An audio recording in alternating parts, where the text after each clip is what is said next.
자, 우리 시작하기 전에 5가지 한번 같이 외워보도록 하겠습니다. 5가지 긍정. 첫 번째가 뭐였죠? 자신에 대한 긍정. 두 번째가 타인에 대한 긍정. 세 번째가 네 번째가 다섯 번째가 지금 아무리 해도 가면 갈수록 소리가 작아져요. 아무리 해도 가면 갈수록 소리가 작아지는 거 똑같은 것 같아요. 다시 한 번만 해봅시다. 첫 번째가 자신에 대한 긍정, 두 번째가 타인에 대한 긍정, 세 번째가 일과 사명에 대한 긍정, 네 번째가 환경에 대한 긍정, 다섯 번째가 미래에 대한 긍정 해가지고 나, 타인, 일과 사명, 환경, 미래 이렇게 5가지의 긍정이 있다고 했습니다. 자, 그럼 이 긍정을 훈련하기 위해서 우리가 3가지 훈련이 있는데 첫 번째가 그렇죠. 꼭 훈련은 목소리가 작아져요. 괜찮아요. 외우면 되니까. 첫 번째가 긍정 언어의 훈련, 두 번째가 절대 감사의 훈련, 세 번째가 오늘 할 사랑 나눔의 훈련입니다. 다시 한번 해볼까요? 첫 번째가 긍정 언어, 두 번째가 절대 감사, 세 번째가 사랑 나눔. 이쯤 되면 또 오중긍정 까먹었을 것 같으니까 한 번만 더 해볼까요? 오중긍정. 첫 번째 오중긍정이 자신에 대한 긍정, 두 번째가 타인에 대한 긍정, 세 번째가 네 번째가 그죠, 슬슬 헷갈리죠. 다섯 번째가 미래에 대한 긍정. 그래서 훈련하는 방법이 긍정 언어와 절대 감사와 사랑 나눔 이렇게 3가지 훈련이 있다고 우리가 지금까지 배워오고 있습니다. 자, 지난주에 우리 다임 목사님께서 절대 감사에 대한 이제 절대 감사의 훈련에 대한 이야기를 하셨는데, 여러분 지난주 강의를 들으신 분들도 있고 안 들으신 분들도 있고 복습해 오신 분들도 있겠지만 절대 감사의 훈련에서 제일 중요한 게 뭘까요, 여러분? 감사하는 훈련을 하기 위해서 가장 중요한 거 여러분들이 느끼시기에는 뭐가 가장 중요했나요? 제가 느끼기에는 의지인 것 같아요. 의지를 드리는 거. 사실 뭐 잘 아시겠지만 뭐 저보다 인생의 선배님들이 훨씬 더 많으시지만은 이게 사람이 정신줄 놓고 살면 복에 겨워도 이런 표현 써서 죄송합니다만은 복에 겨워도 겨운 줄을 모르고 살아가더라고요, 사람이. 예. 아무리 좋은 게 있어도 불평부터 먼저 나오고, 아무리 좋은 게 있어도 이제 남의 떡이 더 커 보이고, 아무리 나에게 복이 있어도 이게 무슨 복이냐라고 여겨지게 되는데, 이제 감사하는 것은, 감사의 훈련을 하기 위해서는 의지적으로 찾는 게 가장 중요한 것 같아요. 그리고 두 번째가 저는 습관인 것 같아요. 습관. 감사를 찾는 걸 습관화하는 거예요. 계속해서 찾아 나가는 거예요. 계속. 아, 내가 이게 감사하구나. 찾아 나가고 하루에 1개씩, 하루에 2개씩 이렇게 하는 게 이제 훈련의 방법인 것 같습니다. 뭐 어쨌든 절대 감사의 훈련은 의지와 습관의 영역이다라고 생각을 합니다. 자, 오늘은 사랑 나눔의 훈련을 할 텐데 222페이지 언제쯤 발음이 괜찮아질까요? 222페이지 두두두 페이지 보면 3중 훈련 3번째 사랑 나눔의 훈련 해가지고 윈스턴 처칠의 한 문장이 나오는데, 요거 저는 거의 성경 말씀과 같은 문장인 것 같아요, 저에겐. 한번 다 같이 읽어볼까요? 시작. 우리는 일로서 생계를 유지하지만 나눔으로써 인생을 만들어 나간다. 너무 멋있는 말이잖아요. 전 진짜 이거 읽고 약간 성경 구절 읽는 것 같은 그런 감동을 받았어요.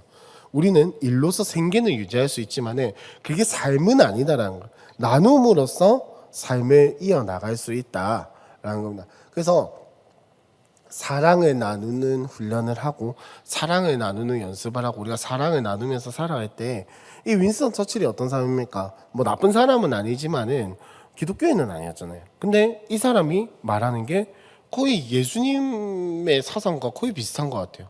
나눔으로써 우리는 먹고 사는 것만이 중요한 게 아니라 우리 인생을 살아야 한다라는 이야기를 하고 있는 게 이 이야기인 것 같은데, 오늘 이 사랑 나눔 훈련에 대한 이야기를 하기 전에 오늘 거를 한마디로 딱 요약을 하자면, 인생은 나눔이다라는 거예요. 인생은 나눔이다. 삶을 살아간다는 건 나눔이다라는 거예요. 근데 세상은 전혀 다른 이야기를 하죠. 인생은 뭐라고 이야기를 할까요? 세상에서는 인생이 스펙이다. 인생은 모으는 것이다. 인생은 쌓아 나가는 것이다라고 이야기를 하는데 기독교인에게 인생은 나눔이라고 할 수가 있을 것 같습니다. 저는 개인적으로 그렇게 생각이 들어요. 그래서 오늘 이런 이제 마음을 가지고 한번 이야기를 해봤으면 좋겠습니다.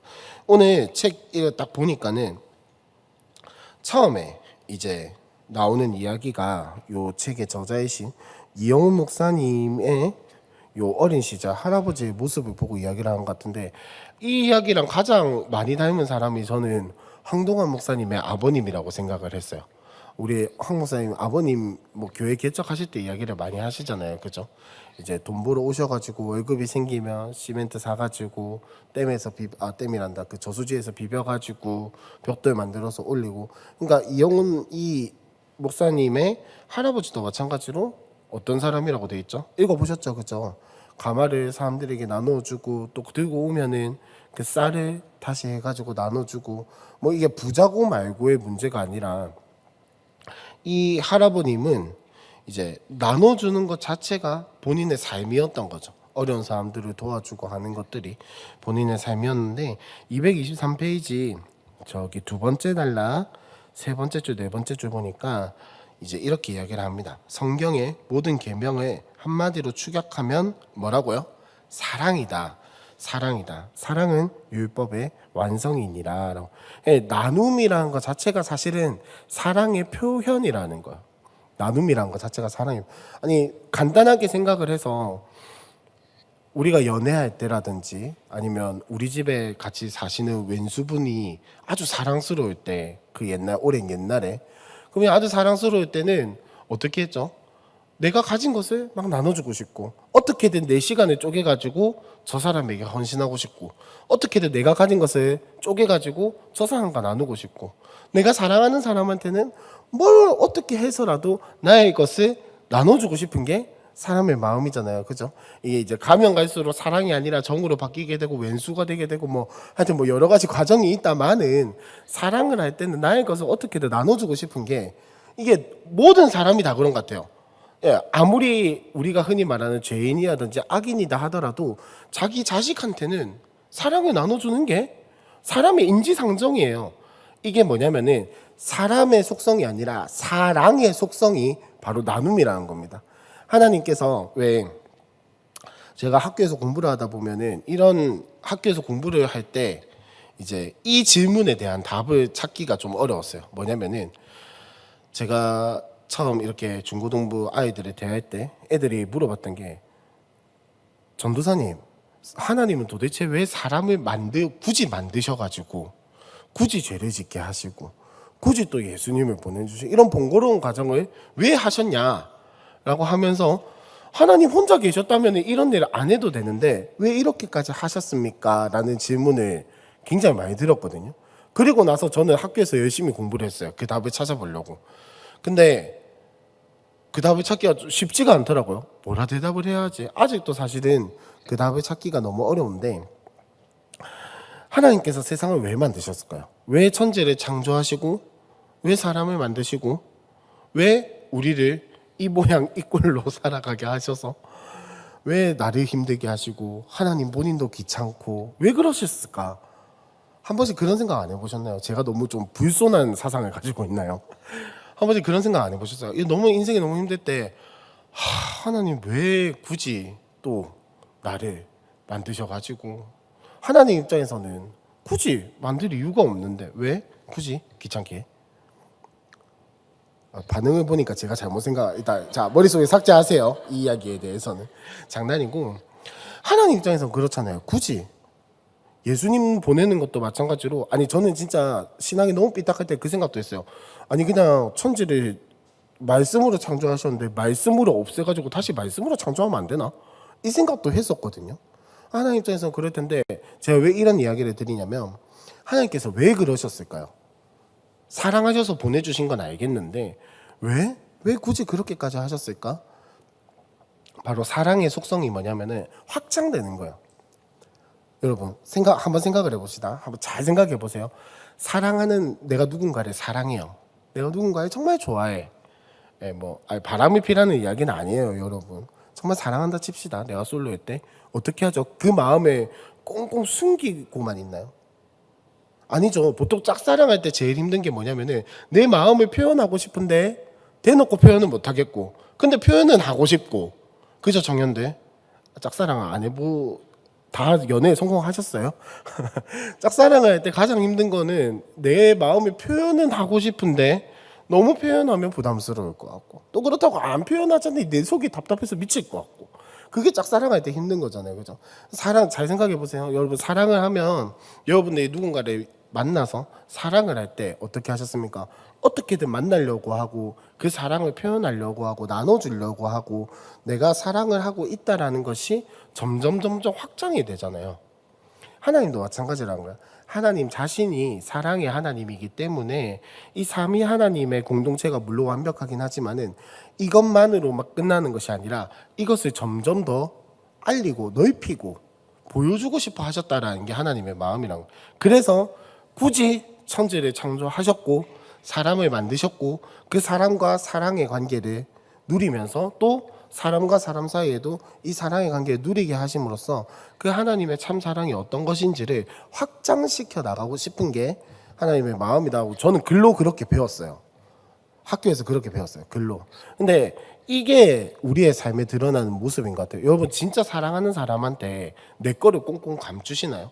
진짜 사랑하는 사람한테 내 거를 안 나눠주고 나만 가지고 계신가요? 아니죠. 진짜 사랑한다면, 진짜 좋아한다면, 진짜 저 사람을 내가 너무 사랑해서 견딜 수가 없다면 어떻게든 내 것을 내어주고 싶잖아요. 그죠? 어떻게든 마음을 표현하고 싶고, 그게 사랑 나눔의 훈련이라는 겁니다. 이거는 굳이 사실은 사랑 나눔의 훈련이라고 말할 것도 없는 것 같아요. 사랑하면 나누게 된다는 게 이게 우리 인간의 본성이 아니라 사랑의 속성이에요. 사랑이라는 것 자체가 너무 하면 말로 표현을 못 하겠네 이걸. 나누고 싶다라는 게 우리 안에 있어야 한다는 거죠. 왜? 이 절대 긍정에서 왜 이런 이야기가 나오냐? 절대 긍정이 제가 처음 시작할 때 뭐라고 말씀드렸었죠? 절대 긍정이 결국은 부활에 대한 믿음이에요. 부활에 대한 신앙이란 말이에요. 예수님이 나를 사랑하셔서 이 땅에 오셔가지고 나를 위해 죽으시고 죄와 사망의 권세에 이기셔서 부활하시고 그 권세를 나에게 주셨다는 게 그게 부활의 신앙이잖아요. 우리의 신앙이잖아요. 그 신앙이 표현되는 방법은 결국 사랑밖에 없다라는 거예요.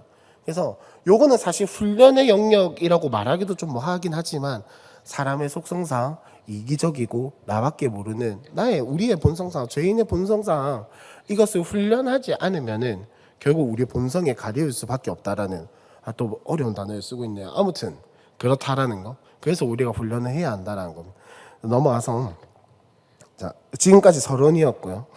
서론이었고 224페이지 보시면 224페이지 중간쯤에 보시면 연세대 건강도시연구센터에서 실제로 실험을 하고 연구를 하기 위해서 프로그램을 했던 거에 대해서 이야기를 하고 있는데 이 프로그램 이름이 뭐라고 되어 있죠? 노노케어. 노인 할 때 노자를 써가지고 노인이 노인을 돌보는 그런 프로그램을 했다고 합니다. 근데 그 대상들은 어떤 사람들이죠? 우울증에 걸리신 어르신들. 여러분 우리가 흔히 통상적으로 생각을 하기를 우울증 환자는 누군가를 돌볼 수 없다라고 생각을 하잖아요. 그죠? 왜냐하면 우울증 환자는 자기의 감정이라든지 자기의 생각에 갇혀서 헤어나오지 못하는 경우가 많기 때문에 이 우울증 환자가 누군가를 돌보는 것 자체가 힘들 거라고 얘기를 하는데 실제로 이 연세대 건강도시연구센터에서 이 노노케어라는 프로그램을 하고 나온 결과가 무엇입니까? 책을 한번 볼까요? 224페이지 밑에서 네 번째 줄 보시면은 자, 뭐 또래 노년층을 돌보고 또 다른 노년들을 섬기고 이렇게 하면서 자, 224페이지 밑에서 네 번째 줄에 보시면 우울증에 시달리는 노인들의 자존감을 높여주고 자기 효능감을 심어주는데 도움이 되고 있다고 합니다. 라고 하면서 활동에 참여하신 분은 우울감이 완화되고 긍정적인 삶의 에너지를 받게 되었다라고 하면서 기뻐했습니다. 라고 이야기를 하고 있죠. 자, 우리가 생각하기에 우울증에 걸린 사람이 어떻게 다른 사람을 케어하고 다른 사람을 돌볼 수 있는가라고 생각을 하겠지만은 실제로 이 우울증에 걸린 분들이 다른 사람을 어떻게든 물론 힘들었겠죠. 자기 감정이 이렇게 푹 빠져 있는데 다른 사람의 감정을 체크하고 도와주고 힘을 낸다는 것 자체가 사실 우울증 환자들에게는 너무 힘든 일이거든요. 그냥 축 처져만 있고 싶지. 그 사람들이 힘을 내서 뭔가를 한다는 것 자체가 어려운 일이었겠지만 실제로 그거를 행동을 했을 때 어떤 결과가 나왔다고 했습니까? 사람들이 우울감이 조금 완화가 되고 그다음에 긍정적인 에너지가 내 속에 이렇게 자리 잡게 되는 것을 자기가 느꼈다라고 이야기를 하죠. 그러니까 무슨 말이냐면은 이 사랑을 나누는 그 죄송해요 오늘따라 말이 안 나요. 나누는 그 행위와 그 나눔의 성질 자체가 사랑을 나누는 것이고 관심을 표현하는 것이기 때문에 그 안에는 생명력이 있다라는 거예요. 생명력이 있다라는 거예요. 물론 이 사람들은 프로그램에 참여하신 분들이고 또 자신이 있는 그 센터에서 하라고 하니까 한 사람들도 있겠죠. 물론 안 되는 사람들도 있겠지만은 기본적으로 나누는 것 자체가 사람에게 뭐 긍정적인 에너지를 뭐 이런 모르겠어요. 그런 거 잘 모르겠지만은 어쨌든 나눔이라는 것 자체가 사랑과 연결된 것이기 때문에 그것이 사람에게 미치는 영향력이 분명히 있다라는 거예요. 그러니까 왜 그런 거 있잖아요. 원리를 알고 행동하냐 아니면 행동하면서 원리를 깨닫냐 요런 거라고 생각을 합니다. 그러니까 물론 사랑하기 때문에 나눔을 하는 것도 있겠지만은 나누다 보면은 사랑하는 마음이 올라오는 것도 있다라는 거예요. 그래서 우리가 사랑 나눔의 훈련이 필요하다라는 겁니다. 우리 뭐 감사할 줄 몰라서 감사 안 하는 거 아니잖아요. 그죠? 지난주에 했던 절대 감사의 이야기를 하면은 여보 혹시 여기 앉아 계신 분들 중에 저는 감사가 뭔지 모르겠습니다. 감사할 줄 모르겠습니다라고 하시는 분 아무도 안 계시죠? 그죠? 감사할 줄 알잖아요. 근데 왜 안 돼요? 아무 생각이 없으니까. 혹은 습관적으로 그냥 그렇게 살아가니까. 혹은 감사해야 하는 것을 알매도 불구하고 내가 실천을 하지 않기 때문에 감사가 점점 안 되는 거예요. 나눔도 마찬가지라고. 여러분 여기 앉아 계신 분들 중에 다른 사람에게 나눌 줄 모르시는 분 혹시 계세요? 나는 평생 내 거를 다른 사람한테 줘본 적이 없다. 관심도 줘본 적이 없다 나는. 아무도 안 계시죠, 그죠? 다 아마 나눌 줄 아실 거예요. 근데 왜 이게 잘 안 될까요? 왜 나누는 게 부담스러울까요? 이게 훈련이 안 돼서 그렇다라는 거를 말씀을 드리고 싶은 겁니다. 자, 그러면 나눔을 딱 나눈다라고 생각을 하면은 여러분 아마 각자 머릿속에 뭔가 떠오르는 게 있을 것 같습니다. 뭔가를 나눠야지 다른 사람들과 나누십시오 했을 때 무엇을 나누어야 할까라고 하면은 머릿속에 와다다다다 떠오르는 게 있으실까요? 근데 일단 무엇을 나누어야 할지에 대해서는 조금만 이따가 얘기를 하도록 하고 넘어가서 자 225페이지에 보시면 연세대학교 김형석 명예교수님의 이야기가 나옵니다. 그래서 결코 행복해질 수 없는 두 부류의 사람이 있다라고 이야기를 하는데 첫 번째 부류가 어떤 사람이냐 정신적인 가치를 모르고 살아가는 사람들 즉 쉽게 말하면 뭐 정신적 가치를 모른 채 돈과 권력과 명예만 쫓는 사람들은 행복해지기 어렵다라고 이야기를 하는데 이거는 일단 잠깐 밀어놓고 두 번째 거 먼저 한번 보면은 두 번째 부류는 이기주의자들이다라고. 이기주의자들. 사람의 인격은 행복을 담는 그릇인데 이기주의자의 인격은 행복을 담기에 너무 작다. 자기 자신을 먼저 생각하고 자기 자신만을 위해 사는 사람들의 인격은 절대 성장할 수 없기 때문에 행복할 수 없습니다 라고 이야기를 하죠. 무슨 말이냐면은 이 김형석 명예교수라는 이 연세대학교의 교수가 하는 말이 뭐냐, 돈을 아무리 벌어도 아무리 재산이 많고 아무리 높은 자리에 올라가도 이기주의적인 사람은 행복해질 수 없다라는 거예요. 자, 이기주의적인 사람이 높은 자리에 올라가면 돈을 많이 벌면 어떤 생각을 하게 될까요? 이거 나만 써야지. 맞죠? 일단 기본적으로 그렇게 하겠죠. 한번 생각을 우리가 그렇게 됐다라고 한번 상상을 해봅시다. 한번 생각을 해보세요. 여러분이 이기주의자예요. 나밖에 몰라요. 근데 돈이 많아. 높은 지위에 있어. 이걸 어떻게 하시겠습니까? 어떻게든 나만 가지고 있으려고 꽁꽁 숨기고 싸매고 나눌 줄 뭐 일단 나누는 건 둘째 치더라도 다른 사람들이 나를 끌어내리진 않을까, 나의 돈을 가져가려고 하지 않을까 늘 불안해하고 사람을 의심하고 사람을 이렇게 뭐랄까 선의를 선의로 받아들이지 못하고 의도가 있는 것처럼 이렇게 생각을 하면서 얼마나 불안하고 얼마나 의심하고 얼마나 그 위축되어서 살아가겠어요. 그러니까 이기주의적이다라고 하는 것은 다른 사람을 수용할 수 없고 다른 사람을 용납할 수 없고 그 말은 다른 사람에게 나눠줄 수 없다라는 말이죠. 그렇기 때문에 이 사람들은 행복할 수 없다라고 이제 연세대학교 교수가 이야기를 하고 있는 것입니다.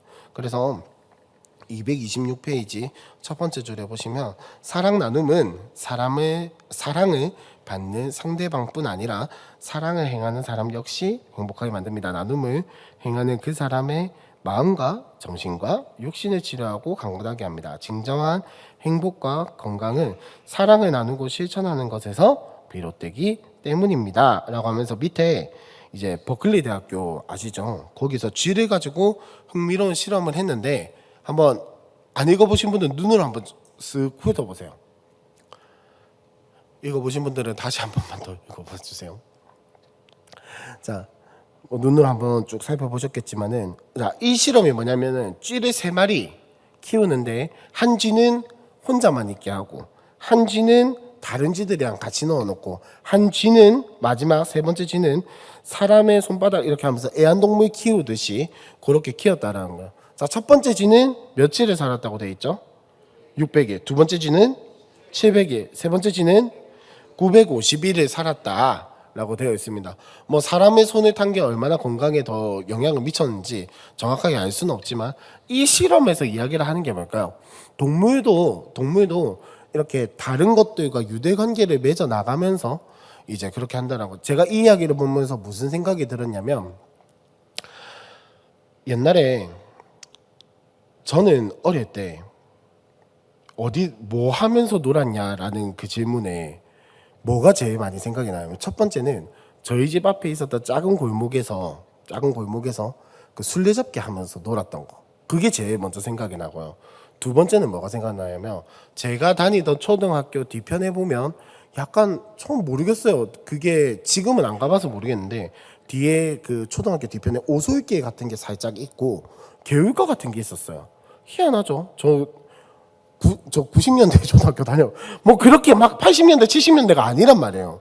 근데 저희 학교 뒤에 보면 오솔길 같은 게 있고 개울가 같은 게 있었는데 거기서 뭐 했냐면 깨구리 잡고 놀고 흙을 퍼먹지는 않았지만은 흙을 가지고 놀고 막 나무 타면서 놀고 그 손으로 학교 문방구 앞에서 100원짜리, 200원짜리 불량식품 까먹고 이러면서 자랐단 말이에요.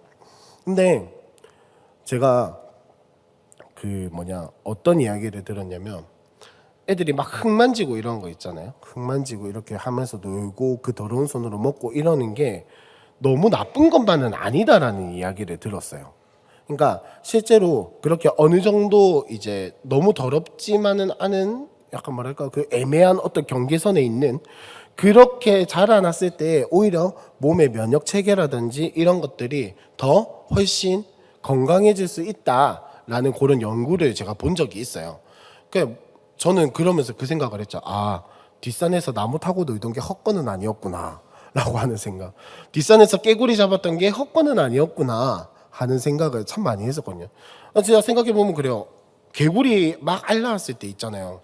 개구리 알 이래 퍼가지고 집에 들고 와서 엄마 나 개구리 알 들고 왔다고 이러고 등짝 맞고 이랬거든요. 그렇게 놀았던 게 헛건 아니었구나. 적어도 나의 면역력에 조금은 도움이 되었구나. 이런 생각을 한 적이 있는데 이 쥐 실험도 마찬가지인 것 같아요. 만약에 자기가 혼자만 이렇게 살았으면은 그러니까 나눔이나 교류나 이런 거 없이 자기가 혼자서 살아가면은 뭐 과학적으로 봤을 때 면역 체계나 이런 것들이 제대로 안 잡혔겠죠. 근데 다른 쥐들과 이렇게 있고 하면서 오히려 더 건강해진 거예요. 과학적으로 봐도 건강도 그런데 사람의 정서 또한 마찬가지다라는 거죠. 교류를 하고 어느 정도의 뭐랄까요, 상처도 받고 상처도 주고 이렇게 하면서 주고받으면서 이제 관계가 형성이 되고 사람의 정서가 안정이 되고 사람이라는 게 자라나게 된다는. 나눔도 마찬가지입니다. 여러분, 나눔이 관계를 할 줄 모르는 사람은 나눔을 할 수가 없어요. 그렇잖아요. 받을 줄도 모르는데 어떻게 줘요? 줄 줄을 모르는데 어떻게 받아요? 그러니까 나눔과 관계는 굉장히 긴밀하게 연결이 되어 있는 것입니다. 그러니까 만약에 자기의 것을 나눌 줄 모르는 사람이 있다. 나눌 줄을 모른다. 그게 나다. 그게 나다 싶으시면은 요즘 나의 관계는 어떠한지 다시 한번 더 되돌아보시고, 만약에 그러지 못하는 사람이 있다면 저 사람이 아직 관계에 대해서 잘 모르는구나, 아직 훈련이 잘 안 돼 있구나, 불쌍히 여겨주시면 돼요. 내가 그럴 때는 나 요즘 관계 못하는구나 이렇게 생각을 하시면 되는 거고, 어쨌든 나눔과 관계는 굉장히 긴밀한 연관성이 있다라는 거를 우리가 꼭 기억을 해야 할 것 같습니다. 자, 그래서 이것까지가 그냥 일반적인 관계라든지 나눔에 대한 이야기였다면 우리는 여기서 한 발짝 더 나아가야겠죠. 자, 227페이지로 넘어가시면 두 번째 조를 한번 보시면요. 복음 안에는 예수님을 통해 우리에게 보여주신 하나님의 놀라운 사랑이 있습니다. 자, 이 이야기가 무슨 말이냐? 예수님의 인생 자체가 나눔이었다라는 거예요. 예수님의 인생 자체가 나눔이라고. 자기 것을 내어주시면서, 심지어는 자신의 생명을 나눔하신 거잖아요. 요즘 그 채소 마켓이 굉장히 유행을 하면서, 그죠? 채소 마켓이 굉장히 유행을 하면서 나눔이 되게 일상화가 된 것 같아요. 나눔이 되게 일상화가 된 것 같아요. 뭐 저도 채소 마켓 한 번씩 보는데 거기에 보면은 뭐 나눔합니다, 무료 나눔합니다 이런 거 있잖아요. 저도 뭐 무료 나눔 몇 번을 해보긴 해봤다마는 나에겐 필요 없는 것들이 저 사람에게는 소중한 것이 될 수도 있고, 이거 사실 왜 그런 거 있잖아, 팔기도 좀 뭐 하고 뭐 이런 것까지 팔아야 하나 싶은 그런 것들을 보통 무료 나눔을 많이 하시는 것 같은데, 이제 그런 거 보면은 저도 필요한 게 진짜 많아요. 그래서 막 그 채소마켓 이렇게 보면서 나눔 이렇게 되어 있으면은 죄송한데 제가 좀 나눠 좀 봐주세요 막 이렇게 문자에 날리기도 하는데, 그만큼 나눔이라는 게 우리의 일상에 잘 다가온 것 같아요. 그 채소마켓을 통해서. 근데 우리는 그런 어떤 뭐 인간적인 정의 나눔 이런 게 아니라 우리에게 나눔의 개념은 예수님을 통해서 정립이 되어야 돼요. 예수님이 어떤 나눔을 하셨나요? 예수님이 어떤 나눔? 자신의 생명을 내어주기까지 자신의 것을 나눠주신 거잖아요. 그 왜 나눠주셨나요? 우리를 사랑하기 때문에, 나를 사랑하기 때문에, 나를 너무너무 사랑하기 때문에 내 것을 아낌없이 내어주신 거죠. 우리가 생각하는 나눔이랑 전혀 채소마켓에서 나누는 그런 거랑은 전혀 다르다는 거야. 나에게 뭐 이것이 덜 필요하니까 다른 사람에게 필요하겠지 이 수준이 아니라, 나를 너무 사랑하셔서 이 땅에 오셔서 생명을 내어주신 그 예수님의 사랑을 우리가 실천을 하고 나눠야 한다라는 게 바로 이 사랑 나눔의 훈련의 가장 주된 내용이라고 할 수가 있겠습니다.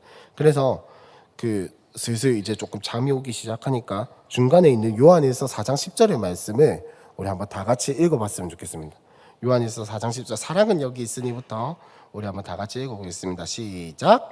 사랑은 여기 있으니 우리가 하나님을 사랑한 것이 아니요 하나님이 우리를 사랑하사 우리 죄를 속하기 위하여 화목 제물로 그 아들을. 자, 다시 한 번만 더 읽어볼까요? 시작. 있으니 우리가 하나님을 사랑하신 하나님이 우리를 사랑하사 우리 죄를 속하기 위하여 화목 제물로 그 아들을 보내셨음이라. 요한에서 4장 10절의 말씀인데, 자, 이게 나눔이랑 무슨 상관이 있냐? 하나님이 우리한테 예수님을 나눔해 주신 거예요. 이렇게 표현하니까 되게 웃기게 좀 그렇긴 한데, 너무 가벼워 보이긴 한데, 하나님이 예수님을 우리한테 나눔해 주신 거예요.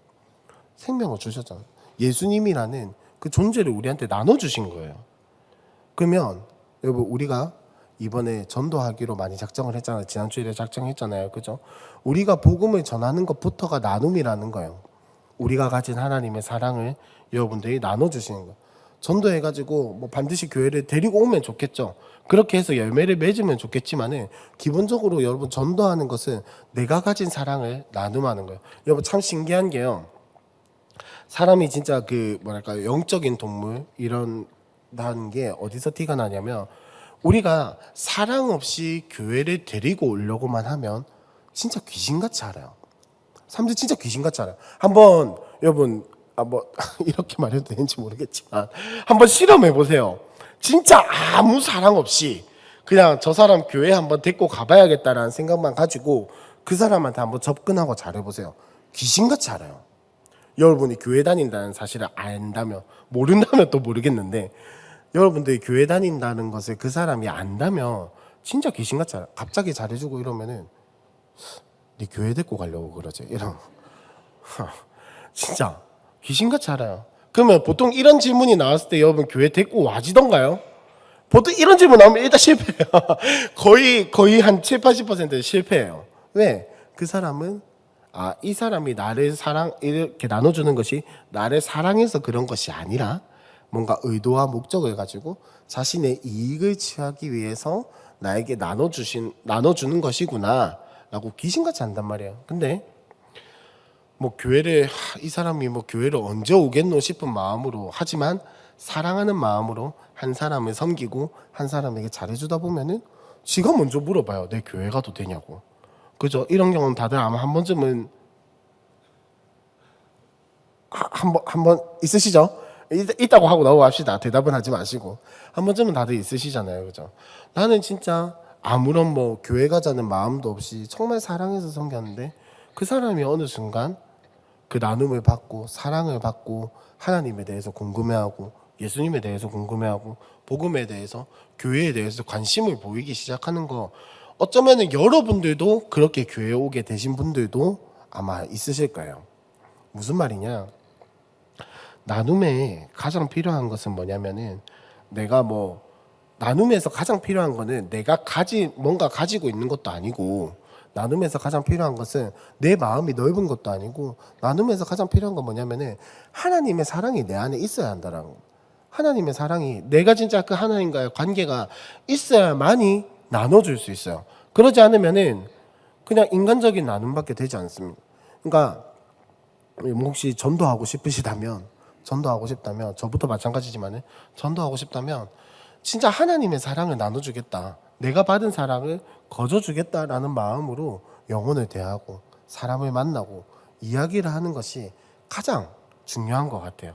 그러다 보면은 내가 가진 것이 없고, 물질적으로 봤을 때 내가 가진 것이 없고 내가 나눠줄 것이 없어도 그 사람은 나에게서 하나님을 발견하고 자연스럽게 전도가 되는, 그게 우리가 하는, 쉽게 말하면 우리 교회식으로 표현하면 관계 전도잖아요. 그죠? 관계 전도잖아요. 일단 나중에 그거에 대해서 좀 더 이야기를 하도록 하고, 어쨌든 228페이지 보시면은 이영훈 목사님 교회에 있는 한 목사님의 딸에 대한 이야기가 나옵니다. 딸분 아무튼 요 분이 이제 인천에서 한 60대 남성분을 살리신 그런 이야기가 등장을 하죠. 뭐 저도 이런 비슷한 경험을 한 적이 있는데, 약간 이거 저의 흑역사예요.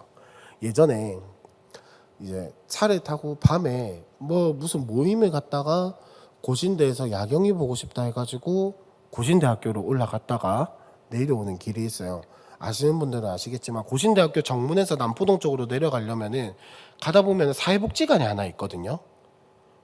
아무도 모르시는 눈치인데 있습니다. 할 때 있어요. 그 사회복지관 이렇게 내려와가지고 사회복지관에 마주보고 좌회전을 해야 하거든요. 좌회전을 해야 하는데 우회전을 하면 공원 같은 왜 숲길 같은 데 있는 그 운동기구 있는 그런 거 있죠. 그런 데가 있어요. 제 기억으로는 그랬어요.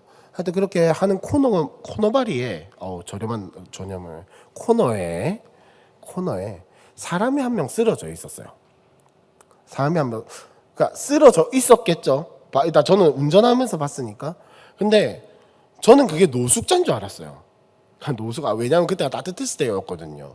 노숙하시는 분인 줄 알았는데 저희 훌륭하신 저희 아내님께서 갑자기 차를 세워봐라 이러는 거예요. 왜? 이러니까 자기도 그 사람을 본 거예요. 자기도 그 사람을 보고 저 사람 쓰러진 거 아니냐라고 하더라고요. 저는 그냥 노숙자겠지 뭐 라고 이야기를 했어요. 자, 그러면 제 마음에는 무슨 마음이 있었을까요? 진짜 노숙자인 줄 알았다는 마음 반, 진짜 노숙자인 줄 알았어요. 노숙자인 줄 알았던 마음 반, 그냥 빨리 집에 가고 싶은 마음 반, 요 마음 반반이 있었어요. 근데 훌륭하신 저희 아내님께서는 차를 잠깐 세워라, 내려서 확인을 하자 이렇게 해가지고, 다행히 뭐 심각하게 아프신 분은 아니었고 그냥 이제 꼴깍 하나 하시고 이제 조금 정신이 오락가락 하시는 그런 분이 누워 계셨던 거였어요. 그래갖고 뭐 119에 신고를 하고 뭐 이래저래 했는데, 자, 제 마음에 어떤 마음이 있었던 거예요? 사랑하는 마음, 뭐 안타까운 마음 이런 거 1도 없고 노숙자인 줄 알았던 마음 반, 그냥 집에 가고 싶은 마음 반. 요렇게 있었으니까 그 사람을 도와주고 싶은 생각이 전혀 안 들었던 거예요. 저는 그때를 생각하면 아직도 부끄러워요. 아, 내가 진짜 다른 사람한테 관심이 1도 없구나. 진짜 다른 사람한테 관심이 없구나. 라는 생각이 참 많이 드는데, 자, 저희 아내는 그 사람을 안타까워했고, 그 사람을 뭐, 하나님의 마음으로, 그리고 그 사랑으로 사랑했기 때문에 자신의 시간을 나누고, 자기도 아마 피곤했을 거예요. 하지만 잠깐 멈춰서 시간을 나누고, 자신의 체력을 나누고, 관심을 나누고 했다라는 겁니다. 저는 그걸 못했던 거고요. 예. 그러니까 나눔이라고 하는 것을, 사랑을 나눈다라고 하는 것을 여러분 우리가 너무 좀 뭐랄까 쉽게 생각을 하면은 그냥 물질적인 것만 자꾸 나누고 뭔가 선물이라든지 아니면 뭐 구제 활동이라든지 이런 걸로만 자꾸 생각하게 되는데 그런 게 아니라는 걸 저는 말씀을 드리고 싶어요. 이 책에서도 그런 이야기를 굉장히 많이 하고 있습니다. 여러분 그 사람을 위해서 기도하고 그 사람을 위해서 관심을 가져주고 그 사람의 이야기를 들어주는 것도 나중에 이야기를 하겠지만 사랑 나눔이에요. 사랑 나눔이에요. 왜? 예수님이 그렇게 하셨잖아요. 우리는 사랑 나눔의 훈련에서 딴 거 말고 예수님이 이 땅에서 어떻게 하셨는가만 생각을 하셔도 충분히 사랑 나눔에 무리가 없습니다. 예수님이 이 땅에 오셔서 어떻게 하셨어요? 사람들의 이야기를 들어주시고 품어주시고 안아주시고 그죠? 그들을 위해서 기도해 주시고 자신이 가진 것을 나누어 주셨잖아요. 그죠? 우리 또한 마찬가지예요. 내가 가진 것이 없다면 기도해 주면 돼요. 내가 가진 것이 없다면 그 사람의 이야기라도 들어주면 돼요. 내가 뭔가를 잘할 자신이 없다. 그 사람한테 관심을 가져주면 됩니다. 그게 사랑 나눔의 훈련이라는 거예요. 그러니까 그만큼 어쩌면 우리가 조금만 더 노력하면 할 수 있는 게 사랑 나눔이라는 거죠. 내가 가진 것이 없어도 괜찮다. 라는 거. 나중에 할 이야기인데 벌써 해버렸네요. 자, 229페이지에 보시면 뭐라고 돼 있죠? 전도와 선교도 뭐라고요? 사랑 나눔이다. 라는 거예요. 전도와 선교하는 것도 사랑 나눔이다. 라는 겁니다. 근데 이게 저는 가장 큰 사랑의 나눔인 것 같아요. 저는 가장 큰 사랑의 나눔인 것 같아요. 아무리 뭐 이렇게 헌금 말고 남을 도와주는 그걸 뭐라고 하죠? 죄송해요. 생각이 안 나요. 갑자기. 구제 또 그 뭐죠? 갑자기 생각이 안 난다. 그 유니세프 이런 데다가 기부. 제가 요즘 이래요. 진짜 큰일 났다. 기부와 구제 이런 거를 아무리 뭐 연예인들처럼 몇 억씩 사업가들처럼 몇십억씩 이렇게 한다고 해도 그것보다 더 큰 사랑 나눔은 뭐냐면은 내가 가진 예수님의 사랑을 저 사람에게 나눠주는 게 가장 큰 사랑 나눔이다 라는 걸 우리가 꼭 기억을 했으면 좋겠습니다. 그래서 229페이지 그 밑에 보시면은 그 이 책의 저자이신 이영훈 목사님 어머니에 대한 이야기가 나오죠. 오죽하면은 이 단락 밑에서 위에서 네 번째 줄에 보시면 고등학교 3학년 때 어머니한테 뭐라고 했다고 돼 있어요. 제가 고3인데 저도 좀 신경 써주세요 라고 이야기를 할 정도로 어머니가 열성적으로 뭘 하고 계셨다고요. 그 열성적으로 하고 계신 게 뭐냐? 기도와 전도라는 거죠. 그래서 이 기도와 전도를 하는 것을 통해 이 어머니는 그걸 알았던 거예요. 내가 이렇게 기도하고 전도하는 것이 가장 큰 사랑 나눔이다라는 것을 알기 때문에 했던 거겠죠. 만약에 이게 여러분 이 사고방식이 잡히지 않으면은 우리는 인생을 어떻게 살아가야 하냐면 전도고 선교고 아무것도 안 하고 차라리 이런 사고방식이 없다면 차라리 그냥 열심히 일해서 투잡 쓰리잡 뛰어가지고 기부하고 적선하고 돈으로 메꾸는 게 사실은 가장 큰 사랑 나눔이라고 생각하게 될 거예요. 맞잖아요.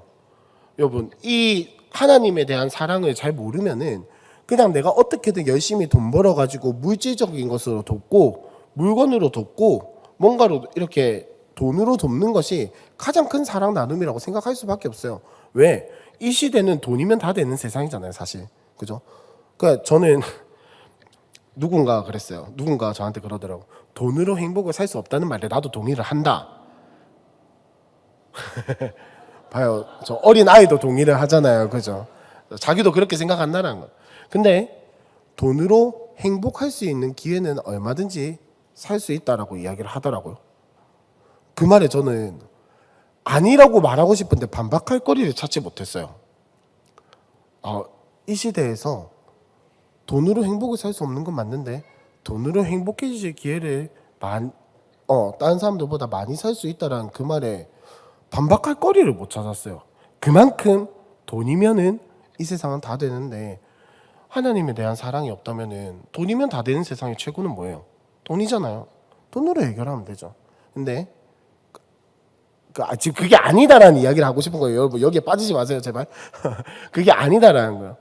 돈이면 다 되는 세상이지만은 가장 큰 나눔은 뭐냐면은 가장 큰 사랑은 뭐냐면은 하나님의 사랑이에요. 우리의 사랑이 아니라 그 하나님의 사랑을 가지고 나누는 것이 가장 참된 사랑의 나눔이다라고 이야기를 하고 있습니다. 230페이지 중간에 보면은 요한일서 4장 11절 12절의 이야기가 나오는데 다 같이 한번 읽어볼까요? 사랑하는 자들아부터 시작. 사랑하는 자들아 하나님이 이같이 우리를 사랑하셨은즉 우리도 서로 사랑하는 것이 마땅하도다. 어느 때나 하나님을 본 사람이 없으되 만일 우리가 서로 사랑하면 하나님이 우리 안에 거하시고 그의 사랑이 우리 안에 온전히 이루어지느니라 라고 이야기를 하고 있습니다.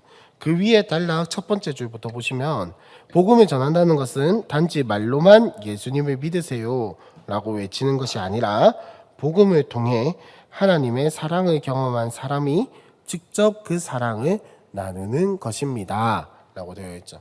그러니까 처음에 시작할 때도 이야기했지만 나눔이라고 하는 것은 사랑에서부터 시작을 하게 되어 있습니다. 사랑에서부터 시작하게 되어 있는데 가장 큰 사랑이 가장 큰 나눔을 낳는다는 거예요. 가장 큰 사랑이 뭡니까? 하나님의 사랑이 우리에게 낳는 것은 무엇이냐? 가장 큰 나눔은 무엇이냐? 전도와 선교라는 거예요. 그래서 여러분 뭐 선교사로 나가시는 거는 하나님의 부르심이 있다면 얼마든지 나가셔도 뭐 상관은 없는데 만약에 그렇지 않다면은 우리가 이 땅에서 해야 할 것 가장 힘써야 할 것은 뭐냐면은 전도라는 겁니다. 뭐 전도를 지금 우리가 전도 축제 기간이니까 전도를 하자라고 이야기를 드리는 게 아니라 그게 그리스도인의 기본적인 사명이에요. 예수님이 승천하시기 전에 우리에게 명령하신 게 뭐예요? 너희는 온 유대와 사마리아와 어디까지요? 땅끝까지 이르러 내 증인이 되라 하고 하나가 더 있어요.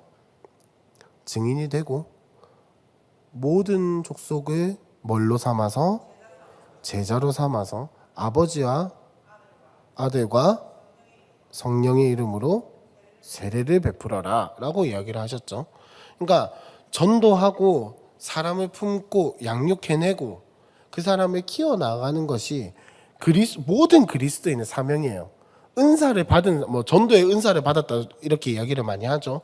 전도의 은사를 받은 사람만 그렇게 하는 게 아니고 리더들만 그렇게 하는 게 아니고 모든 그리스도인의 기본적인 사명이 복음을 전하는 것이다 라는 거예요. 근데 우리가 이 흔히 말하는 이걸 대위임령이라고 많이 이야기를 하는데 요 예수님의 명령을 듣고 나면은 마음에 부담이 확 오죠.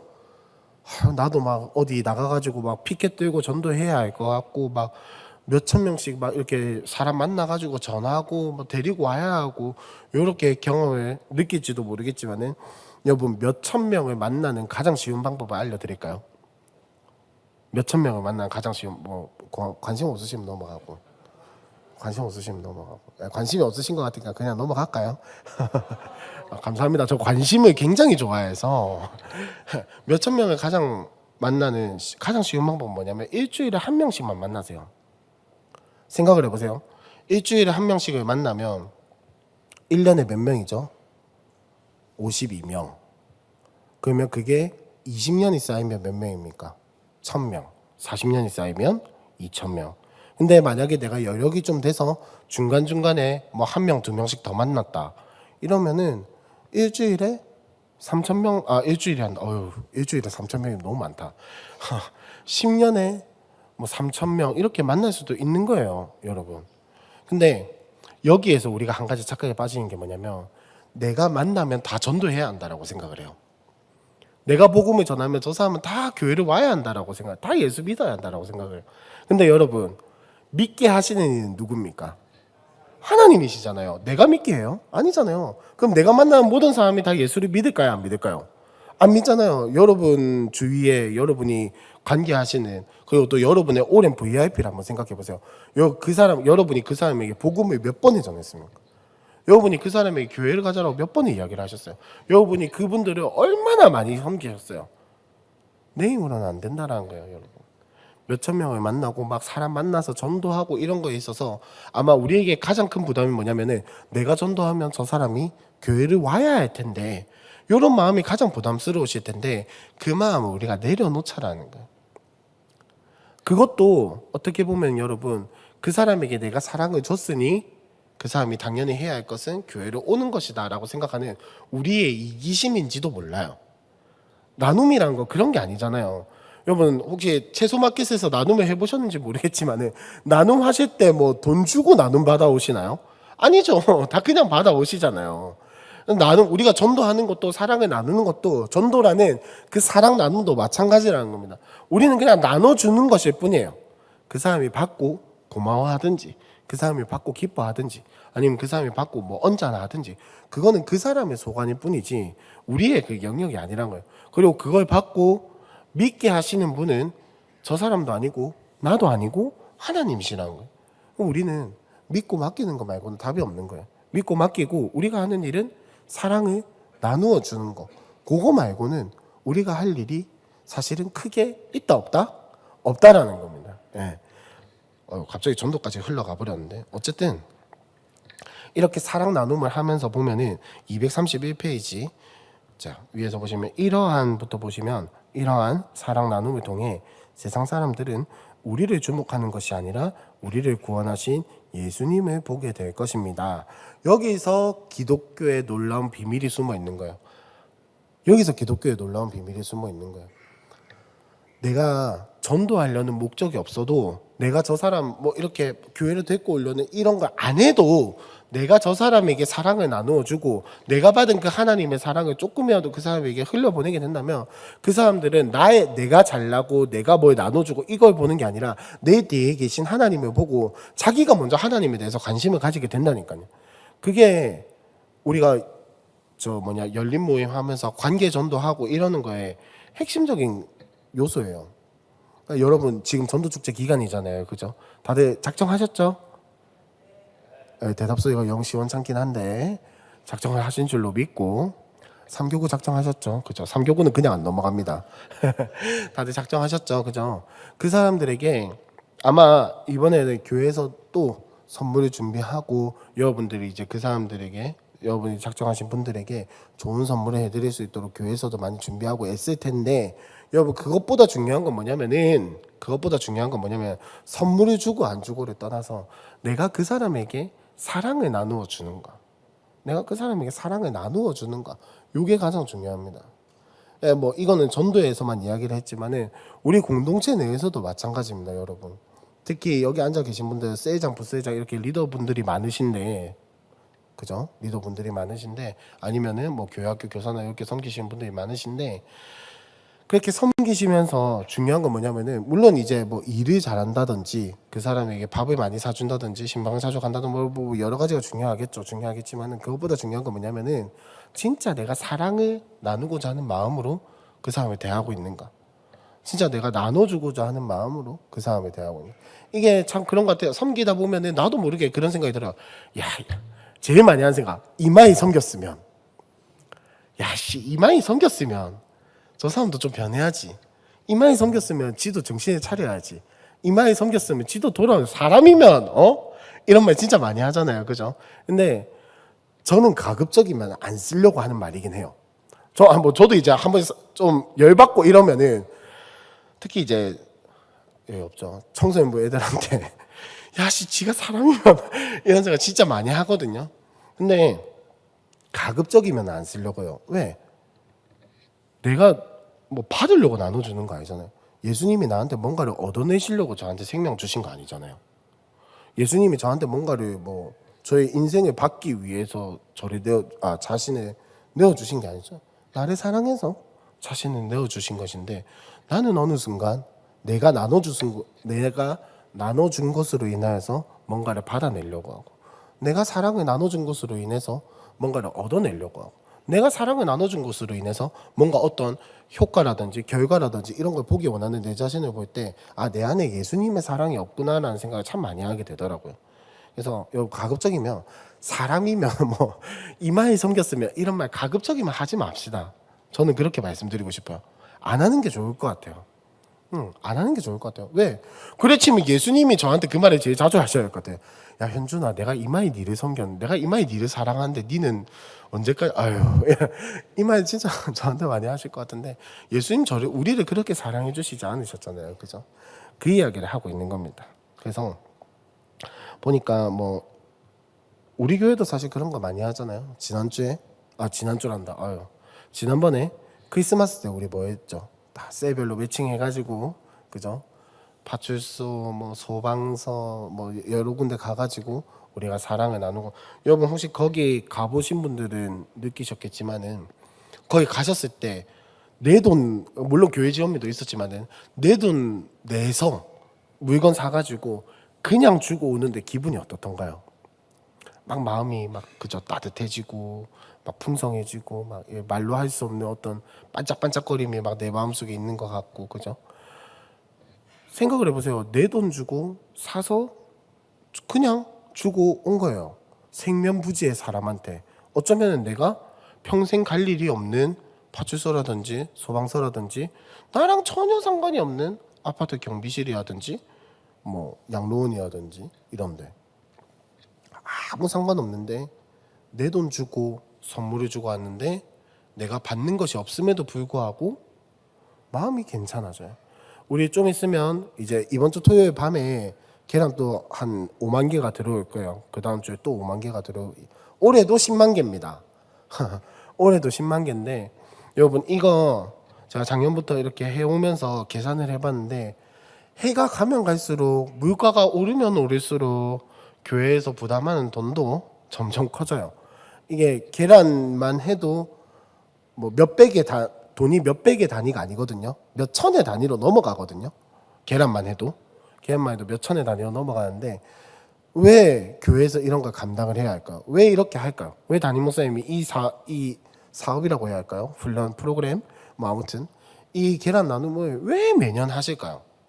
사실 그렇잖아요. 그 돈 아껴가지고 우리 교회 시설 건물에다 투자하고 안 그래도 살 거 많은데 저기 뭐시기냐 혹시 주일에 음향 저 장비 고장 난 거 혹시 아시나요?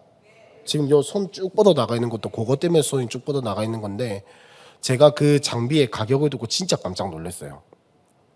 차 한 대 값이에요. 중고차 말고 새 차, 승용차 새 차 한 대 값이 나와요. 그게 물론 샀을 때 수리비 말고 여러분 너무 놀라지 마세요. 수리비 말고 새 걸로 사면 그런데다 투자하면 얼마나 좋아요. 안 그러면 마침 고장 났는데 새 걸로 바꾸면 얼마나 좋습니까? 아껴가지고. 왜 할까요?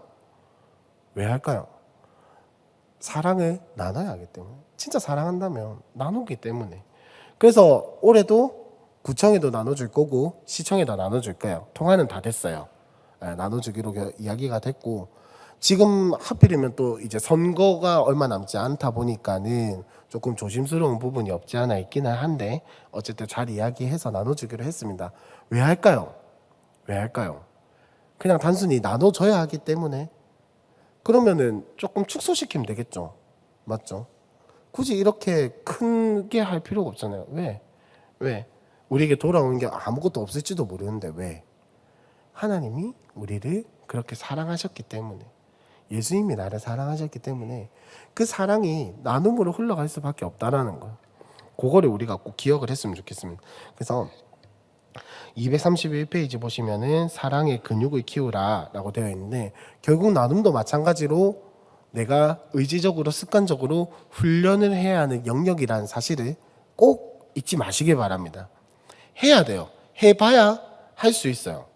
안 해보면 못합니다. 근데 우리는 기본적으로 그렇게 나눠주는 훈련이 조금 되어 있어요. 하나님이 마련해 놓으신 그 틀이 있어요. 뭐냐? 헌금이에요. 헌금. 여러분 솔직히 자 마음속으로 한번 손을 들어봅시다. 11조 하는 거 나는 단 한순간도 아까워 본 적이 없다. 11조 하는 게 한순간도 아까워 본 적이 없다.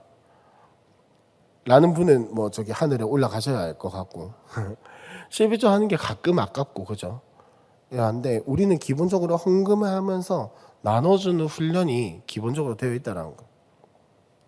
자, 231페이지 그 보시면은 자 하나님이 이스라엘 백성에게 철저하게 시킨 훈련 중에 하나는 주는 훈련이었습니다.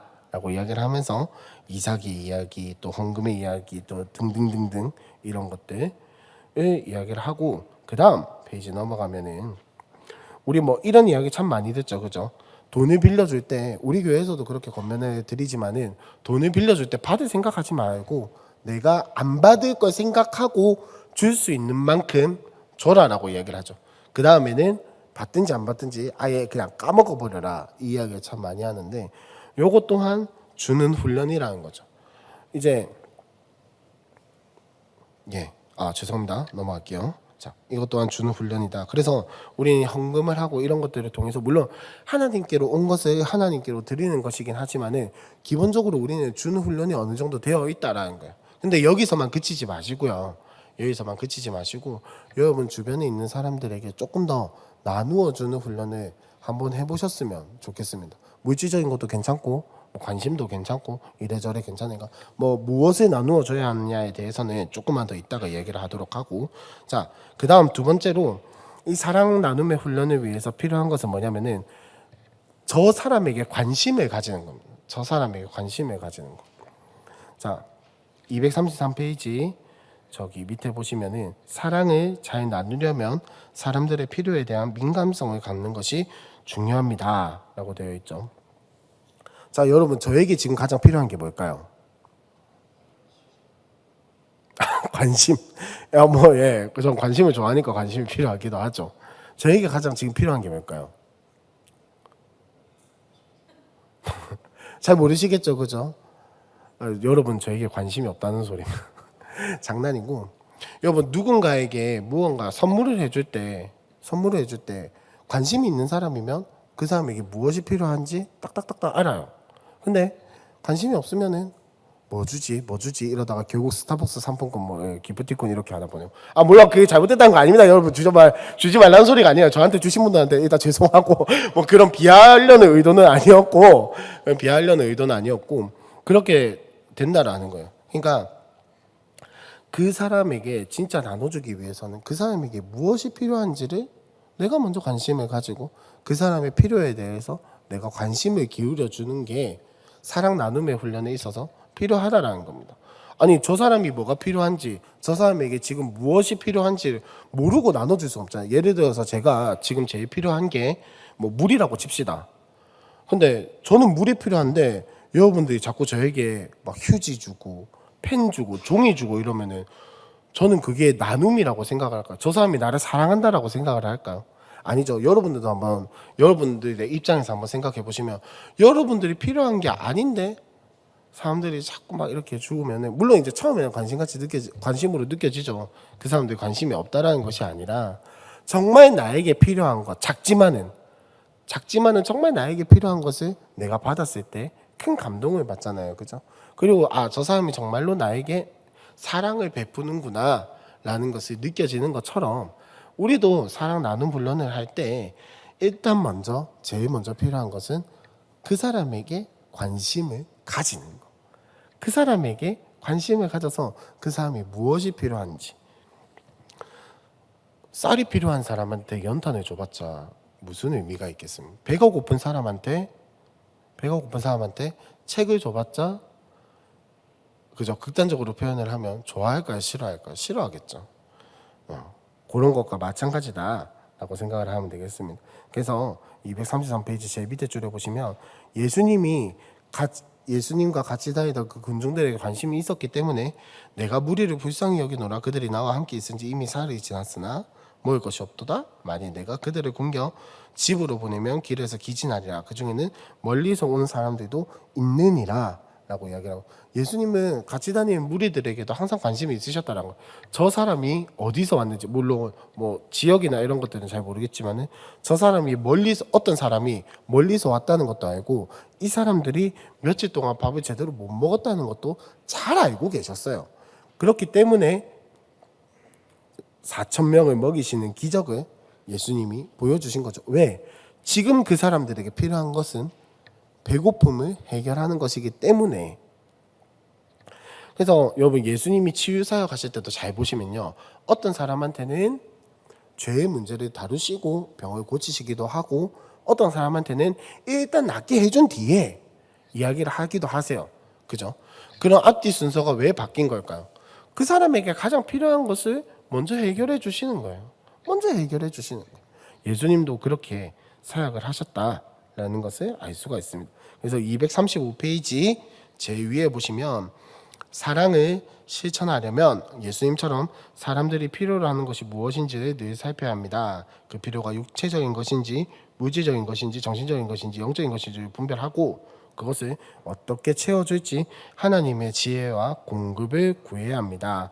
이게 성경 말씀은 아니지만은 여러분, 사랑을 나눔할 때, 사랑을 나눔할 때 하나님께 무엇을 구해야 한다라고 이야기를 하고 있어요. 지혜와 공급을 구해야 한다라고 이야기를 하고 있어요. 즉, 이 말은 나에게 부족해도 하나님의 공급을 구하면서 나눠주라는 거예요.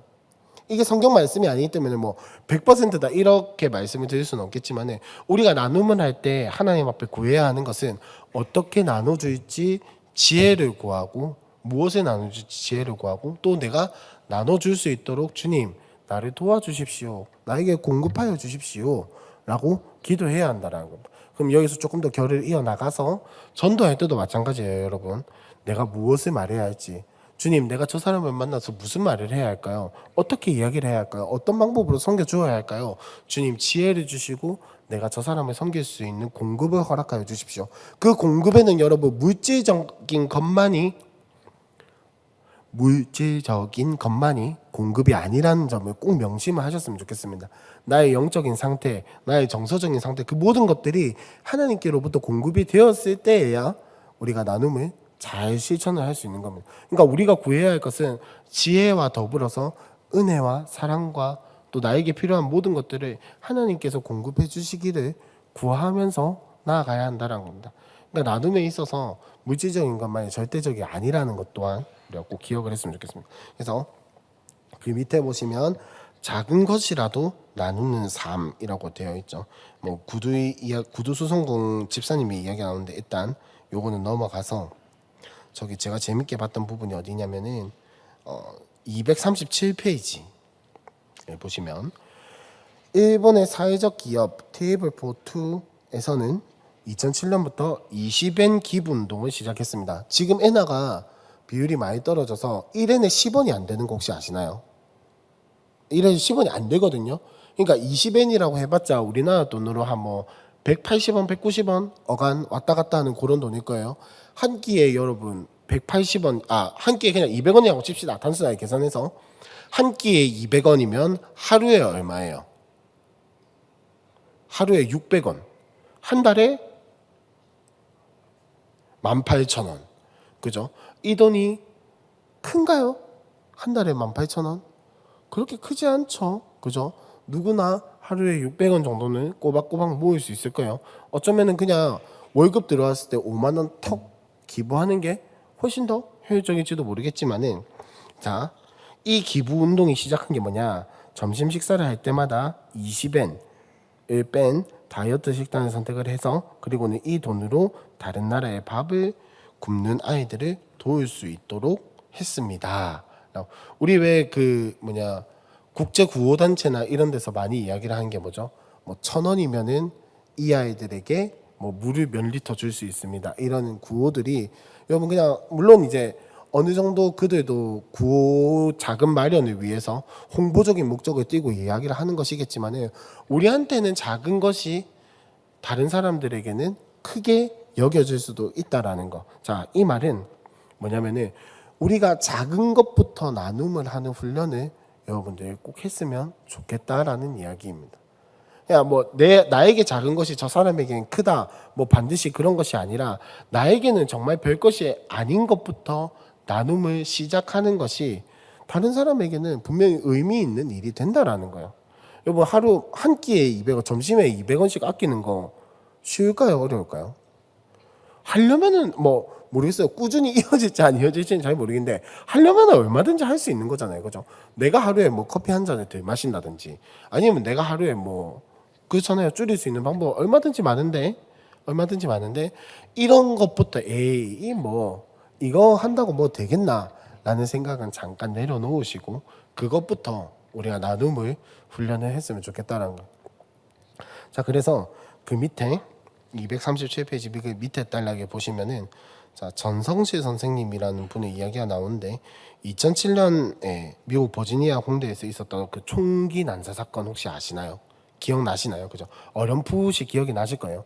그 버지니아 공대라는 그 공대 강의실에서 한 학생이 총기를 무차별 난사를 해서 많은 학생들이 죽었던 그런 사건이 있었는데 그때 이제 뭐랄까 그 사람의 심리들 이야기를 하면서 그 사람한테 마음을 나눌 수 있는 친구가 한 명이라도 있었다면 조승희 씨의 마음을 조금이라도 이해하는 친구가 있었다면 그 총격 사건은 일어나지 않았을 것이라고 심리학자들은 분석하고 있습니다.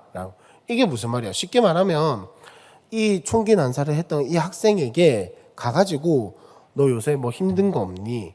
라고 인사라도 한번 해주고 이야기라도 한번 들어주고 이랬으면은 이 수십 명이 죽는 끔찍한 살인의 일들이 일어나지 않았을 거라는 겁니다. 여러분 주변에 한번 옆에 있는 사람 얼굴 잘 보세요. 혹시 이 사람이 지금 마음이 너무 힘들어서 사고를 칠 상인지 아닌지 한번 잘 봐주세요. 마치면 꼭 이야기를 한마디씩 나눠주시고 인사 한번 해주시고 혹시나 사고 칠 것 같으면 꼭 힘든 거 없나요? 손 한번 꼭 잡아주시고 진짜 별거 아닌 것 같은데 여러분이 힘들 때를 한번 잘 생각해 보세요. 이 별거 아닌 것 같은 한마디 말에 마음이 사르르 녹았던 그 순간이 있지 않았나요? 진짜 이 별거 아닌 것 같은 일에 주님이라고 한마디 하는 그 한마디에 내가 기도할 때 그 한마디에 모든 마음이 눈놓듯이 풀렸던 그 경험들 다들 한 번쯤은 있으시잖아요. 그죠? 그것만 생각을 해봐도 내가 저 사람에게 가서 손 한번 잡아주고 한번 이야기 들어주고 한번 안아주는 게 얼마나 큰 의미를 가지고 있는지 여러분 우리한테는 작은 것이지만은 하나님이 그걸 어떻게 사용하실지는 아무도 모르는 거예요. 그러니까 여러분 나누는 것에 있어서 뭐 큰 나눔이랑 꼭 큰 나눔만을 하려고도 하지 마시고 작은 것부터 내가 할 수 있는 것부터 그 사람에게 내가 나눠줄 수 있는 것부터 나눠주는 훈련을 한번 해보잖아요. 그때 하나님이 그걸 어떻게 사용하실지는 아무도 모를 일인 거고 또 하나님이 나를 통로로 사용하셔서 무엇을 흘려보내실지는 아무도 모르는 일이에요. 왜? 공급은 내가 하는 게 아니고 하나님이 하시는 거예요. 공급은 내가 하는 게 아니고 하나님이 하시는 것이기 때문에 우리는 나눔을 하는 그 손길을 내어주는 거 그게 가장 이 사랑 나눔 훈련의 가장 중요한 부분인 것 같습니다. 그리고 우리는 가장 큰 무기가 있잖아요. 기도. 내가 너무 멋쩍어가지고 저 사람한테 뭐 인사도 못하겠다. 내가 너무 멋쩍어서 저 사람 손도 못 잡겠다. 뭐 못하겠다 이러면은 여러분 기도라도 하시면 됩니다. 우리 담임 목사님한테 무엇을 나눠줘야 할지 모르겠다 싶으시면은 기도부터 하시면 돼요. 담임 목사님 뭘 좋아하시지라고 저한테 물어보지 마시고 기도부터 하시면 돼요. 기도부터 하시고 그걸로 통해서 하나님이 또 어떻게 일하실지는 아무도 모르는 거죠. 그래서 238페이지 중간 그 성경 구절인데 밑에 줄 첫째 줄에 보시면은 우리 인생의 가장 큰 기적은 하나님이 우리를 구원해 주시고 사랑해 주신 것입니다. 우리가 하나님께 받은 사랑이 너무나 크고 놀라워 매일 감사하며 살 수밖에 없습니다. 라고 이야기를 하고 있죠. 그러니까 우리가 받은 사랑이 너무 크기 때문에 그리고 사랑의 본질 자체가 나눔이기 때문에 우리는 이 사랑을 나눠주는 사명을 받은과 동시에 우리가 정말로 그 사랑을 가지고 있다면 자연스럽게 나오는 것이 나눔이다라는 거예요. 근데 이걸 왜 훈련을 해야 하냐? 우리의 본성이 우리의 죄인이라는 이 습성이 그걸 자꾸 가로막고 있거든요. 우리는 그걸 깨나가는 작업을 하기 위해서 사랑 나눔의 훈련을 해야 한다는 거예요. 사실 나눔은 여러분 처음에도 말씀드렸지만 다시 한번 말씀드리면 나눔이라고 하는 것은 사랑의 기본적인 속성이에요. 사랑을 한다면 나눠줄 수밖에 없어요. 근데 우리는 우리의 본성이 우리의 기본적인 태도 자체가 자기중심적이고 죄성을 가지고 있기 때문에 이것을 자꾸 왜곡한단 말이에요. 자꾸 바꿔낸다고요. 자꾸 막는단 말이에요. 이거를 열기 위한 작업이 사랑 나눔의 훈련이다 라는 사실을 꼭 기억을 하시고, 자, 한번 복습을 해보도록 하겠습니다. PPT 한 번만 띄워주세요. 제가 말씀드렸던 부분부터. 예. 사랑 나눔의 중요성. 왜 사랑 나눔을 해야 하는가? 첫 번째, 긍정 에너지가 충전된다. 요거는 이제 기억나시죠? 이거는 뭘로 기억하시면 되냐면 노노케어. 기억나시죠?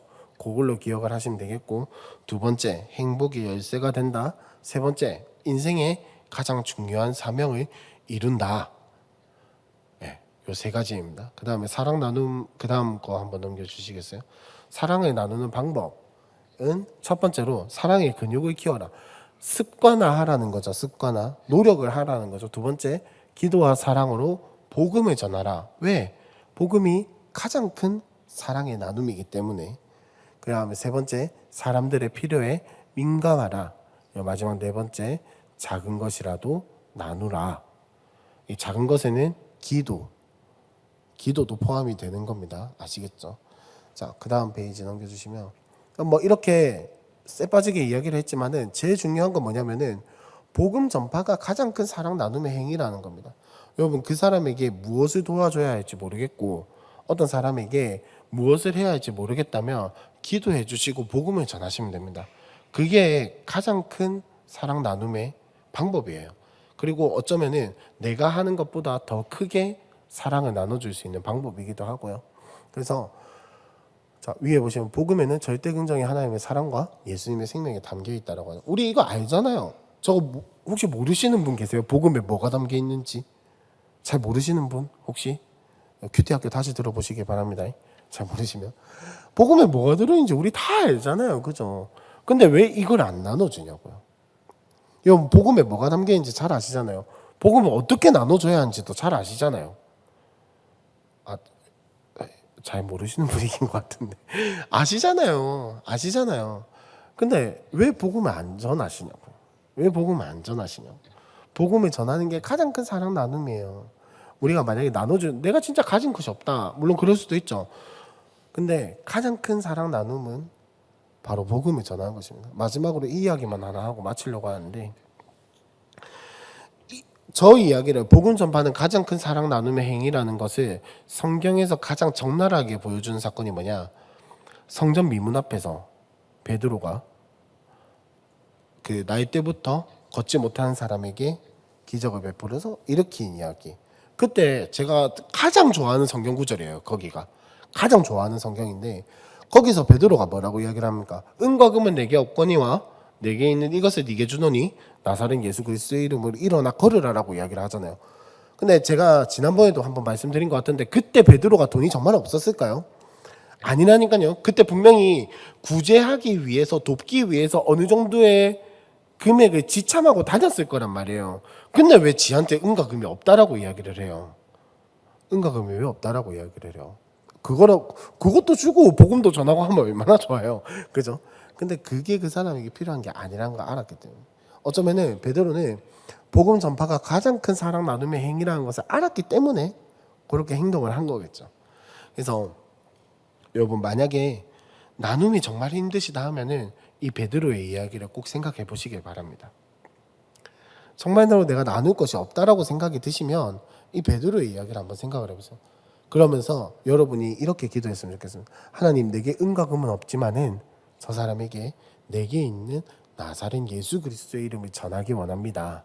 이 마음으로 여러분들이 사랑 나눔의 훈련을 했으면 좋겠습니다. 그래서 요 책 파트 제일 뒷부분 한번 보시면은 239페이지 있죠. 239페이지.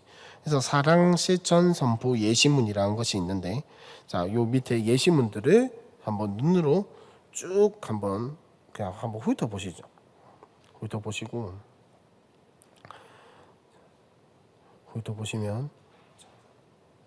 자, 이 예시문을 여러분, 자, 한번 쭉 보시면은 이렇게 표현해서 죄송합니다만 돈을 써야 할 게 몇 가지가 있나요?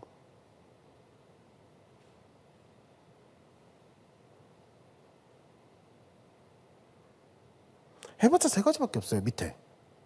밑에서부터 세 가지. 그죠? 가난한 자를 도울 것이다. 타인을 위해 봉사할 것이다. 다가가 그들을 도울 것이다. 뭐 어쩌면은 이게 물질적인 게 아니어도 상관은 없을지도 몰라. 그러니까 여러분 남을 돕고 나누는 것에 있어서 꼭 물질적인 것이라는 생각을 꼭 버리셨으면 좋겠어요. 저도 이거 읽고 준비하면서 계속 머릿속에 그 생각이 떠올랐어요. 나눔 이러면은 아 내가 뭘 나눠주지? 우리 집에 뭐가 있지? 내가 뭘 가지고 있지? 자꾸 이 생각만 하게 되더라고요.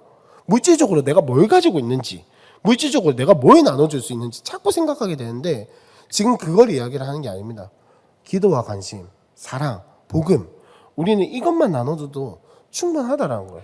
내가 나눠줄 것이 있으면 물질적으로 내가 나눠줄 것이 있으면 나눠주고 없어도 기도를 전하고 복음을 전하는 거, 그게 하나님께서 우리에게 주신 가장 아름다운 것이라는 사실을 우리가 꼭 기억을 했으면 좋겠습니다. 그래서 이 예시문들을 오늘 조모임 하실 때 한번 다 같이 읽어보셨으면 좋겠어요. 소리를 내어서 한 문장 한 문장 읽어보시고 진짜 나누는 것이 무엇인지를 머릿속으로 상상만 하지 마시고 한번 입으로 선포를 해보셨으면 좋겠어요. 조 나눔하실 때 꼭 해주세요. 아시겠죠? 자, 넘어가서 절대 긍정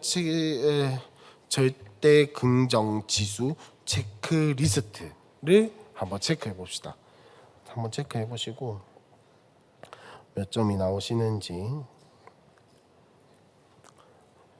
근데 제가 이거 볼 때마다 느끼는 건데 이 내용을 읽고 체크리스트를 하면은 항상 점수가 높게 나오는 것 같아요. 그죠? 나도 모르게 자꾸 생각이 이쪽으로 가니까.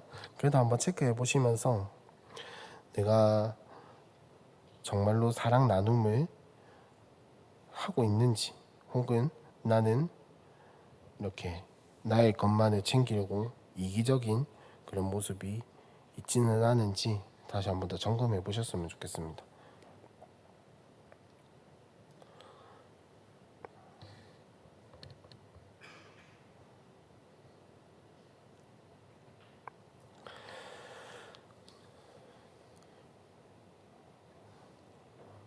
하셨을 거라 믿고 고생하셨습니다. 어쨌든간 책 한 권이 끝났네요. 그죠? 절대 긍정 책 한 권이 끝났고 이제 뭐 다음 주는 뭐 보시다시피 부활절 특별기도회가 있고 다음 주 3주 뒤에나 돼야 우리가 다시 모여서 이걸 하게 될 텐데 여러분 꼭 까먹지 마세요.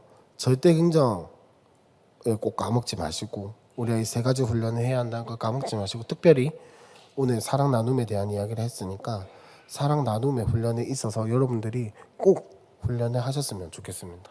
훈련을 하시고 3주 뒤에 만나면 또 슬슬 까먹겠죠. 그죠?